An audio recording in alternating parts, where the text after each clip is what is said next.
Aujourd'hui, on va voir comment télécharger QGIS et ses logiciels. QGIS est le logiciel principal que j'utiliserai dans toutes les vidéos. C'est un logiciel open source qu'on peut télécharger via leur site officiel. Pensez bien juste à télécharger la version LTR, qui est la version la plus stable, et pas la dernière version qui est en fait instable. Ensuite, vous pouvez ouvrir le NCI. Suivez tout simplement la procédure d'installation. Alors chez moi, vu que je l'ai déjà installé, ce sera un peu différent, mais je ne vais pas la faire. Pour ouvrir QGIS, tout simplement, allez dans votre barre de recherche et ouvrez l'emplacement du fichier.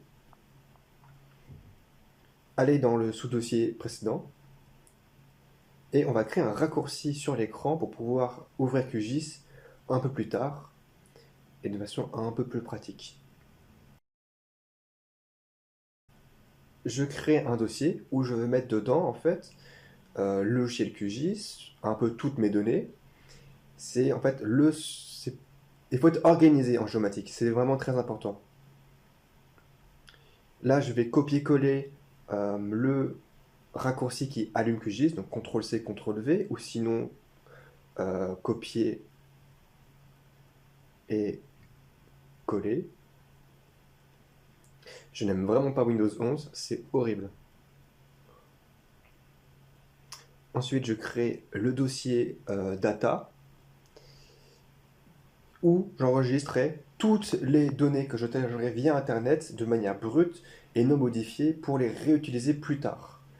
Là, c'est du bonus. Je vais mettre le logo de QGIS en icône pour dossier pour que ça soit un peu plus euh, pratique, on va dire. Donc je télécharge sur internet le .png que je vais convertir en icône avec le site Conversio et je vais l'appliquer comme icône dans Propriétés, Personnaliser et Changer d'icône.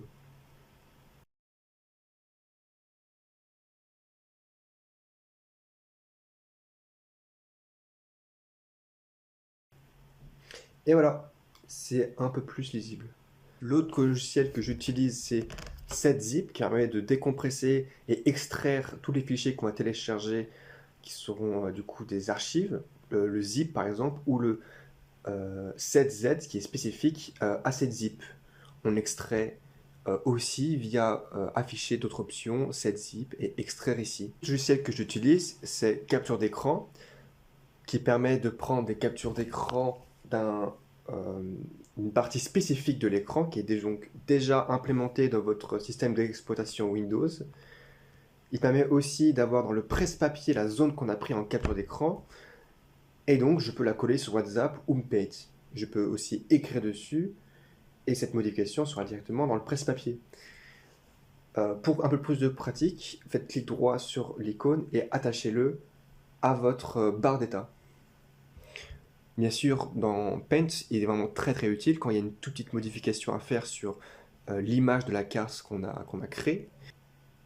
Et par exemple, déplacer des éléments assez rapidement. Paint 3D a un avantage, c'est d'avoir la transparence. Je vais montrer un exemple. Je vais prendre une capture d'écran d'une partie de l'écran et je vais la coller CTRL-V, transformer en stickers et je peux régler sa transparence. L'autre logiciel, bien sûr, c'est Excel pour modifier les bases de données, pour les traiter, les analyser, etc. Si vous n'avez pas LibreOffice, même si Paris Nanterre nous donne un pack Office dans l'ENT, euh, il y a LibreOffice que vous pouvez télécharger, qui utilise les mêmes formules que Excel, ce qui est très pratique. L'autre logiciel que j'utilise, c'est Sublime Text 3, qui est notamment utilisé pour la programmation. Mais j'utilise une particularité vraiment intéressante, c'est ClickMollet pour écrire sur plusieurs lignes en même temps. Donc, qui est vraiment utile pour modifier toutes les expressions. Ensuite, pour les autres SIG, on a Magritte en ligne, qui est assez simple et rapide d'utilisation. Pour OpenStreetMap, nous avons UMAP. Et bien sûr, le logiciel incontournable, c'est Fil Carto, qui permet de créer des cartes très rapidement avec un peu plus de fonctionnalités que Magritte. On peut utiliser GoJoCarto pour tout ce qui est en ligne. Et GeoSM pour encore OpenStreetMap. Mais c'est un autre logiciel un peu plus technique. Enfin, il y a le logiciel ArcGIS, payant mais incontournable dans le monde de la géomatique et qui est notamment utilisé pour le stockage de ces bases de données en ligne vraiment performantes.